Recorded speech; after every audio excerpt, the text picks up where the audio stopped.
屬蛇嘅你今年犯太歲，咁你知道啦，犯太歲容易感情變化喎。咩叫感情變化？結婚係變化，分手變化，原來有 BB 都叫感情變化喎。咁24歲嘅你，女仔結婚機會比較大咧，但係男仔結婚機會細啲喎，所以要小心啦。如果又唔結婚，又唔想分手，要慢慢好好維繫呢段感情啦。咁36歲同48歲咧，容易思想情緒出現問題，疏疏地亂諗嘢，諗埋啲嘢都冇好結果。咁尤其去到農曆4月犯太歲月，適宜外遊散心。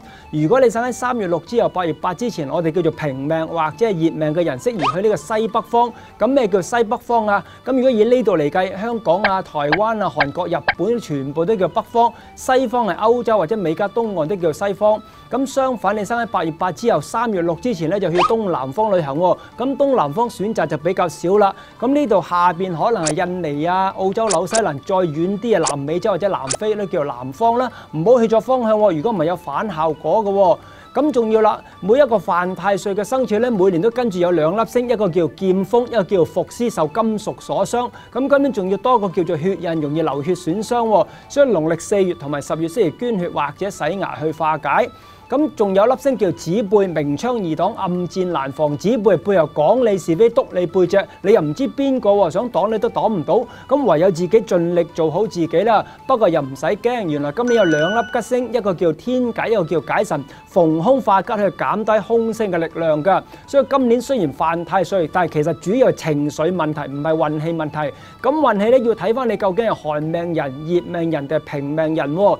如果你生喺呢個8月8之後3月6之前，我哋叫做寒命人，因為2013、2014、2015都係屬火嘅，所以入到呢個2013夏天之後呢個運氣一路開始強盛，有機會去到2018先至停嘅，所以有任何機會放膽嘗試，轉工又好，揾工跳槽又得，或者自己想做生意呢，其實都係個唔錯嘅選擇嚟㗎。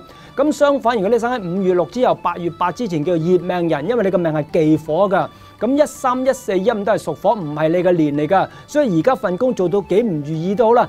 千祈唔好轉工，唔炒你都唔好走啊！咁想做生意更加唔可以啦，除非你想執笠蝕本攞少少經驗啦，多數都唔成功噶啦。